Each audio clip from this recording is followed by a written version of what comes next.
ಎಲ್ಲ ತುಂಬ ಚೆನ್ನಾಗಿ ಫಸಲು ಬರ್ತಾ ಇದೆ. ಇನ್ನೊಂದೇನಪ್ಪ ಅಂತಂದರೆ ಬೇರೆ ರೈತರುಗಳಿಗೂ ಆತ್ಮೀಯರೇ, ಇಂದಿರಮ್ಮನವರಿಗೆ ಬಂದಂಥ ಕೆಲವು ಪ್ರಶಸ್ತಿಗಳನ್ನು ನೋಡೋಣ. ಕನ್ನಡ ರಾಜ್ಯೋತ್ಸವ ಪ್ರಶಸ್ತಿ, ಬಾನುಲಿ ಕೃಷಿ ರತ್ನ ಪ್ರಶಸ್ತಿ, ಸಾವಯವ ಕೃಷಿ ಸಾಧಕ ಪ್ರಶಸ್ತಿ, ಶ್ರೇಷ್ಠ ಕೃಷಿಕರ ಅಭಿನಂದನಾ ಪ್ರಶಸ್ತಿ, ಹೀಗೆ ಹಲವಾರು ಪ್ರಶಸ್ತಿಗಳು, ಅಭಿನಂದನಾ ಪತ್ರಗಳು ಮತ್ತು ಪ್ರಶಸ್ತಿ ಪತ್ರಗಳು ತುಂಬ ಬಂದಿವೆ. ಹೀಗೆಯೇ ಇನ್ನೂ ಹಲವಾರು ಪ್ರಶಸ್ತಿಗಳು ಅವರನ್ನು ಅರಸಿ ಬಂದಿರೋದನ್ನು ನಾವಿಲ್ಲಿ ಕಾಣಬಹುದು.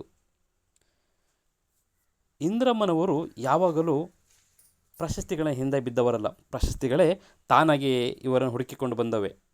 ಏಕೆಂದರೆ ಇವರ ಕೃಷಿಯ ಸಾಧನೆ ಅಮೋಘವಾದದ್ದು.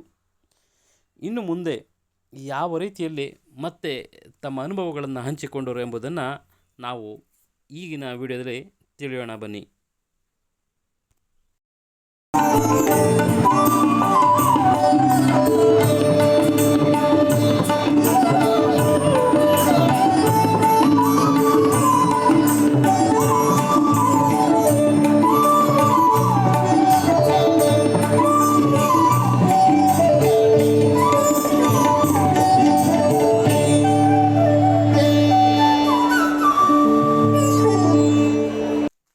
ರಾಮಯ್ಯ ಅವರ ಜಮೀನಲ್ಲಿ ನೋಡ್ಕೊಂಡು ಬಂದು ಆವಾಗ ನಾನು ಇಲ್ಲಿ ಕೃಷಿ ಇಲಾಖೆಯಿಂದ ನನಗೆ 30,000 ಅನುದಾನ ಕೊಟ್ಟರು. ಅದನ್ನು ಮಾಡ್ತಾಯಿದ್ದೀನಿ ನಾನು. ಇದು ಬಯೋಜೆಸ್ಟರ್ನು ತಯಾರಿಸ್ಕೊಂಡು ನನಗೆ ಯಾವ್ಯಾವ ಬೇಕು ಅದನ್ನು ಹಾಕೋತೀವಿ. ಅದಲ್ಲದೆ ಜೀವಾಮೃತನೂ ಮಾಡ್ತಾಯಿದ್ದೀನಿ. ಬೇರೆ ರೈತರುಗಳಿಗೂ ಹಳ್ಳಿಗೆ ಹೋದಾಗ ಅವ್ರಿಗೂ ಯಾವ ರೀತಿ ಜೀವಾಮೃತ ಮಾಡಬೇಕು ಅನ್ನೋದನ್ನು ನಾನೇ ಹಾಕಿ ಅವ್ರಿಗೆ ಸಗಣಿ ಮತ್ತು ಅದಕ್ಕೆ ಬೆಲ್ಲ, ಹಿಟ್ಟು ಎಲ್ಲ ಯಾವ್ಯಾವ ಪ್ರಮಾಣ ಹಾಕಬೇಕು ಅನ್ನೋದನ್ನು ಎಲ್ಲ ಹೇಳಿ ರೈತರುಗಳಿಗೂ ಎಲ್ಲ ಮಾರ್ಗದರ್ಶನ ಮಾಡಿಕೊಟ್ಟಿದ್ದೀನಿ. ಇವಾಗ ಶುಂಠಿ ಬೆಳೆಯೋರ್ನು ಸ್ವಲ್ಪ ಅಲ್ಲಿ ಹೆಗ್ಗಡದೆ ಹೊಸಕೋಟೆ ತಾಲೂಕು ಅವರು ಎಲ್ಲ ಶುಂಠಿ ಬೆಳೆಯೋದಕ್ಕೂ ಇದನ್ನು ಇದನ್ನು ಮಾಡ್ತಾವ್ರೆ. ಜೀವಾಮೃತನ ಮಾಡಿ ರೈತರುಗಳು ಹಾಕಬೇಕು ಅನ್ನೋ ಅನುಭವ ಅವ್ರಿಗೂ ಎಲ್ಲ ಬಂದಿದೆ. ಅದಲ್ಲದೆ ನಾನು ಇನ್ನೂ ಬಾನುಲಿ ಕೃಷಿ ಬೆಳಗು ಕಾರ್ಯಕ್ರಮಕ್ಕೆಲ್ಲ ಹೋಗಿ ಎಲ್ಲ ಆದಮೇಲೆ ನನಗೆ 2009ರಲ್ಲಿ ನನಗೆ ಕೃಷಿ ರತ್ನ ಪ್ರಶಸ್ತಿ ಅಂತ ಸಿಕ್ತು. ಅದು ಮಂಡ್ಯದಲ್ಲೇ ಒಂದು ಪ್ರೋಗ್ರಾಮ್ ಮಾಡಿ ಅಲ್ಲೇ ಒಂದು ನನಗೆ ಕೃಷಿ ರತ್ನ ಪ್ರಶಸ್ತಿ ಅಂತ ಕೊಟ್ಟರು. ಇನ್ನು ಅದಾದಮೇಲೆ ಇನ್ನು ನನಗೆ ಇಲ್ಲಿ ಮೈಸೂರು ಇದರಲ್ಲಿ ಕನ್ನಡ ರಾಜ್ಯೋತ್ಸವ ನಡೀತಾ ಇತ್ತು.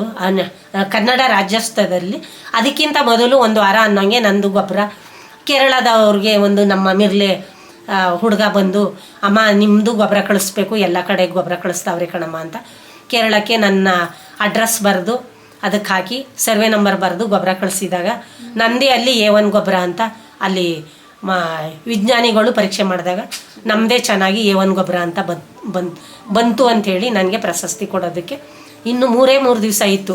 ಕೃಷಿ ಇಲಾಖೆಯವ್ರನ್ನ ಕರ್ಕೊಂಡು ನನ್ನ ಮನೆ ಹತ್ರ ಬಂದು ಆವಾಗ ನನ್ನನ್ನು ಕರ್ಕೊಂಡೋಗಿ ಅಲ್ಲಿ ಮೈಸೂರಿನಲ್ಲಿ ಕಲಾಮಂದಿರದಲ್ಲಿ ನನಗೆ ಅಲ್ಲಿ ಕನ್ನಡ ರಾಜ್ಯೋತ್ಸವ ಪ್ರಶಸ್ತಿ ಕೊಟ್ಟರು.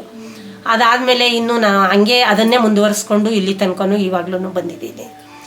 ಆದರೆ ನನಗೆ ಪುನಃ ಇನ್ನು ಮೈಸೂರು ಬೆಂಗಳೂರಿನಲ್ಲಿ ಎಲ್ಲರೂ ಇದನ್ನು ರವಿಶಂಕರ್ ಗುರೂಜಿ ಅವರಲ್ಲ ಅಲ್ಲಿ ಒಂದು 30 ಜಿಲ್ಲೆಯವ್ರನ್ನೂ ಕರೆದಿದ್ರು. ಆವಾಗ ಕರೆದಾಗ ಅಲ್ಲಿ ಏನು ಮಾಡಿದ್ರು, ಎಲ್ಲ ಸಿರಿಧಾನ್ಯದ್ದು. ನಾನು ಸಿರಿಧಾನ್ಯ ಅವಾಗೆಲ್ಲ ಕಮ್ಮಿ ಬೆಳೀತಾ ಇದ್ದು. ಇವಾಗೆಲ್ಲ ಈ 2 ವರ್ಷ 3 ವರ್ಷ 4 ವರ್ಷದಿಂದ ತುಂಬ ಜಾಸ್ತಿ ಬೆಳೀತಾ ಇದ್ದೀನಿ. ಬೆಳೆದ ಮೇಲೆ ಅದನ್ನು ಸಿಪ್ಪೆ ತೆಗೆದು ಇನ್ನು ಅದನ್ನ ಅಕ್ಕಿನ ಸುತ್ತೂರು ಜಾತ್ರೆ ಮತ್ತು ನಮ್ಮ ಸಾಹೇಬ್ರುಗಳು KR ನಗರ ಇಂಥ ಕಡೆನೆಲ್ಲ ಅಕ್ಕಿನೇ ಮಾರಾಟ ಮಾಡ್ತಾಯಿದ್ದೆ. ಇವಾಗ ನಾನು ಸಿರಿಧಾನ್ಯದ ಪೌಡರ ಈಗ 2 ವರ್ಷದಿಂದ ಪೌಡರ್ ಮಾಡಿ ಮಾರಾಟ ಮಾಡ್ತಾಯಿದ್ದೀನಿ. ಆ ಪೌಡ್ರಿಗೆ ನನಗಿನ್ನು ಈ ತಿಂಗಳಲ್ಲಿ ರಿಜಿಸ್ಟರ್ ನಂಬರ್ ಕೊಡ್ತೀನಿ ಅಂತ ಹೇಳವ್ರೆ. ಅದಕ್ಕೂ ನಾನು ಫುಡ್ ಆಫೀಸ್ನಲ್ಲಿ ಒಂದು ತರಬೇತಿ ತಗೊಂಡು ಅದಕ್ಕೂ ಒಂದು ರಿಜಿಸ್ಟರ್ ನಂಬರ್ ಕೊಟ್ಟರೆ ನಿಮಗೆ ಮುಂದೆ ಮಾರಾಟಕ್ಕೆ ಒಳ್ಳೆಯದಾಯ್ತದೆ ಅಂತ ಹೇಳವ್ರೆ. ಅದನ್ನು ನಾನು ಮಾರಾಟ ಮಾಡ್ತಾಯಿದ್ದೀನಿ. ಎಕ್ಸಿಬಿಷನ್ನಲ್ಲೆಲ್ಲ ಮಾರಾಟ ಮಾಡಿದೆ. 2 ವರ್ಷದಲ್ಲಿ ಎಲ್ಲ ನನಗೆ ಫ್ರೀ ಜಾಗ ಕೊಟ್ಟಿದ್ದರು, ಮಾರಾಟ ಮಾಡಿದೆ ತುಂಬ ಚೆನ್ನಾಗಿ. ಇನ್ನು ನಾನು ಅಲ್ಲಿ ರವಿಶಂಕರ್ ಗುರೂಜಿಯವರು ನಮಗೆ ಎಲ್ಲ ಸಿರಿಧಾನ್ಯದ ಬಗ್ಗೆ ಎಕ್ಸಾಮಲ್ಲಿ ಕೊಟ್ಟಿದ್ದರು ಬರೆಯೋದಕ್ಕೆ. ಆವಾಗ ನಂದು 100ಕ್ಕೆ 100 ಎಕ್ಸಾಮಲ್ಲಿ ನಾನು ಪಾಸಾದಾಗ ನನಗೆ ಅಲ್ಲಿ ಆವಾಗ ಸದಾನಂದ ಗೌಡ್ರು ಇದ್ದರು 2015ರಲ್ಲಿ. ಆವಾಗ ಅವ್ರ ಕೈಲಿ ನನಗೆ ಪ್ರಶಸ್ತಿ ಕೊಡಿಸಿದ್ರು. ಪ್ರಶಸ್ತಿನೂ ಪಡೆದಿದ್ದೀನಿ ನಾನು. ಇನ್ನು ಎಲ್ಲ ಕಡೆನೂ ನನ್ನ ರೈತರ ಸಂಘದವರಾಗಲಿ, ಇನ್ನು ನನಗೆ ಸುತ್ತೂರು ವಿಜ್ಞಾನ ಕೇಂದ್ರ, ಇನ್ನು ಧರ್ಮಸ್ಥಳದಲ್ಲೂ ಒಂದು ಧರ್ಮಸ್ಥಳ ಸಂಘದವ್ರದ್ದಕ್ಕೂ ನಾನು ಅವರು ಬಂದಾಗಲೇ 12 ವರ್ಷದೇನೋ ಆಯಿತು, 12 ವರ್ಷದ ಮೇಲೆ ಆಗದೆ. ಆವಾಗಲೇ ನಾನು ಹೋಗಿ ಅವ್ರನ್ನ ಪರಿಚಯ ಮಾಡಿ, ಏನು ಗ್ರಾಮೀಣ ಅಭಿವೃದ್ಧಿ ಅಂತ ಬೋರ್ಡ್ ಹಾಕಿದ್ದೀರಲ್ಲ ಅಂತ ಬಸ್ ಸ್ಟ್ಯಾಂಡ್ KR ನಗರ ಹೋದಾಗ ಅವ್ರನ್ನ ನೋಡಿ ನಾನು ಅವ್ರನ್ನ ಪರಿಚಯ ಮಾಡಿ ಆವಾಗಲಿಂದ ಅದಕ್ಕೂ ನಾನು ಒಂದು ಅಧ್ಯಕ್ಷರಾಗಿ ಆಯ್ಕೆ ಮಾಡ್ಕೊಂಡವ್ರೆ. ಅದರಲ್ಲೂ ನಾನು ಕೆಲಸ ಮಾಡ್ತಾ ಇದ್ದೀನಿ. ಇನ್ನು ಸಂಜೀವಿನಿ ಸಂಘಕ್ಕೂ ನನ್ನನ್ನು ಒಕ್ಕೂಟದಲ್ಲಿ ನನ್ನನ್ನು ಆಯ್ಕೆ ಮಾಡವ್ರೆ. ಅದರಲ್ಲೂ ನಾನು ಸಂಜೀವಿನಿ ಸಂಘ ಗ್ರಾಮ ಪಂಚಾಯಿತಿ ಮತ್ತು ತಾಲೂಕ್ ಪಂಚಾಯಿತಿ ಕಡೆಯಿಂದ ನಡೀತಾವೆ. ಅದರಿಂದನೂ ನಾನು ಒಂದು ಸಂಘಕ್ಕೆ ಅಧ್ಯಕ್ಷರಾಗಿ ಆಯ್ಕೆ ಮಾಡವ್ರೆ. ನಾನು ಕೆಲಸ ಮಾಡ್ತಾ ಇದ್ದೀನಿ ಅದರಲ್ಲೂ. ಹಾಗೆ ಇಲ್ಲಿವರೆಗೂ ನಾನು ಎಲ್ಲ ಕಡೆ ಎಲ್ಲಿ ಮಹಿಳೆಯರಿಗೆ ಒಂದು ಫುಡ್ಡು ಒಂದು ರಾಗಿ ಚಕ್ಲಿ, ನಮ್ಮ ಸಂಘದಿಂದ ರಾಗಿ ಚಕ್ಲಿ, ರಾಗಿ ಹಪ್ಪಳ, ಅಕ್ಕಿ ಹಪ್ಪಳ ಇದನ್ನೆಲ್ಲ ಮಾಡಿ ಸಂಘದಿಂದನೂ ಮಾರಾಟ ಮಾಡ್ತಾ ಇದ್ದೀವಿ. ಅದಕ್ಕೂ ಎಲ್ಲ ನಾವು ಪ್ರೇರಣೆ ತಗೊಂಡು ಎಲ್ಲ ಕಡೆಯಲ್ಲೂ ಏನಾದರೂ ತರಬೇತಿ ಕೊಡಬೇಕು ಅಂದರೆ ನಾವು ಸಂಘದವ್ರನ್ನೂ ಕರ್ಕೊಂಡು ಜೊತೆಯಲ್ಲೋಗಿ ಅವ್ರಿಗೂ ತರಬೇತಿ ಕೊಡ್ತೀವಿ. ಇನ್ನು ಸ್ಟಾಲ್ ಹಾಕ್ತೀವಿ. ಬೆಂಗಳೂರಲ್ಲೂ ಸ್ಟಾಲ್ ಹಾಕ್ಬೇಕಾದ್ರೆ ತಾಲೂಕ್ ಪಂಚಾಯಿತಿಯಿಂದ ಕರ್ಕೊಂಡೋಗ್ತಾರೆ ಜೊತೆಯಲ್ಲಿ. ನಮ್ಮದೇನು ಖರ್ಚಿಲ್ಲದ ರೀತಿ ಕರ್ಕೊಂಡೋಗಿ ಅಲ್ಲಿ ಫ್ರೀ ಸ್ಟಾಲ್ ಕೊಟ್ಟು ಅಲ್ಲೂ ಮಾರಾಟ ಮಾಡ್ಕೊಂಡು ಬಂದಿದ್ದೀವಿ. ಇನ್ನು ಇಲ್ಲಿ ಕೃಷಿ ಇಲಾಖೆಯಿಂದನೂ ಎಲ್ಲ ಮಾರಾಟ ಮಾಡ್ತೀವಿ. ಸ್ಟಾಲ್ ಎಲ್ಲಿ ಯಾವ ಕಡೆ ಹಾಕಬೇಕು ಅಂದರೆ ಎಲ್ಲ ಕಡೆಯಲ್ಲೂ ಕರ್ಕೊಂಡೋಗ್ತಾರೆ. ಸುತ್ತೂರಿನಲ್ಲಂತೂ 2003ನೇ ಇಸ್ವಿಯಿಂದ ನಾನು ಇಲ್ಲಿವರೆಗೂ ತಪ್ಪಿಸ್ಕೊಂಡಿಲ್ಲ, ಮಾರಾಟ ಮಾಡ್ಕೊಂಡು ಬರ್ತಾ ಇದ್ದೀನಿ ಎಲ್ಲ ಕಡೆಯೂ. ಅದಲ್ಲದೆ ಇನ್ನು ಬೆಟ್ಟದ ನಲ್ಲಿಕಾಯ್ದನ್ನು ಸುಮ್ಮನೆ ಬೆಟ್ಟದ ನಲ್ಲಿ ಎಲ್ಲ ಬೆಳೆದಿದ್ದೀವಿ ತೋಟದಲ್ಲಿ. ಅದನ್ನೆಲ್ಲ ಸುಮ್ಮನೆ ಕಿತ್ತು ಜ್ಯೂಸ್ ಮಾಡೋರು ಕೊಡ್ತಾಯಿದ್ವಿ. ಇವಾಗ ಅದರಲ್ಲೂ ನಾನು ಅದನ್ನು ಕಿತ್ತು ಅದನ್ನು ಒಳಗಡೆ ಬೀಜ ಎಲ್ಲ ತೆಗೆದು ಅದಕ್ಕೆ ಸ್ವಲ್ಪ ಉಪ್ಪಿನ ಪುಡಿ ಹಾಕಿ ಅದನ್ನು ಡ್ರೈ ಮಾಡಿ ಒಣಗಿಸಿ ಅದನ್ನು ಬೆಟ್ಟದ ನಲ್ಲಿಕಾಯಿ ಅಡಿಕೆ ಅಂತಲೂ ಮಾರಾಟ ಮಾಡ್ತಾಯಿದ್ದೀನಿ. ಅದು ಶರೀರಕ್ಕೆ ತುಂಬ ಒಳ್ಳೆಯದು. ಅದನ್ನು ನಂಜನಗೂಡು ಹಳ್ಳಿಯವರೇ ಜಾಸ್ತಿ ಅದನ್ನು ಕೊಂಡ್ಕೊಳ್ಳೋದಕ್ಕೆ ಮೊದಲಿಗೆ ಇನ್ನೂ ಬರೋದಕ್ಕಿಂತ ಮೊದಲೇ ಎಲ್ಲ ಫೋನ್ ಮಾಡಿ ನನಗೆ ಬೇಕು, ನಮ್ಗೆ ಇಷ್ಟು ಬೇಕು ಅಂತ ಹೇಳಿ ಕೊಂಡ್ಕೋತಾರೆ ಅದನ್ನು. ಅದು ಗ್ಯಾಸು, BP, ಶುಗರ್ಗೆಲ್ಲ ಒಳ್ಳೆಯದು ಅದು ಅಂತ ಎಲ್ಲ ತಗೋತಾರೆ.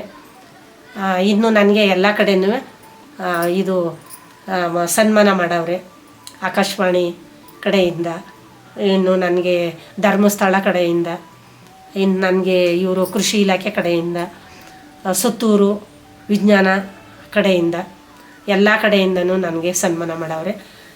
ಇನ್ನು ನಾನು ಇಲ್ಲಿವರೆಗೂ ಬೇರೆ ರೈತರಿಗೂ ಇದನ್ನು ಪ್ರೇರಣೆ ಮಾಡೋದಕ್ಕೆ ನನ್ನ ಮನಸ್ಸೈತೆ. ಈ ಥರ ಮುಂದೆ ಮಾಡ್ಕೊಂಡೋಗಿ ಅನ್ನೋದು ನನಗೆ ಒಳ್ಳೆಯದು.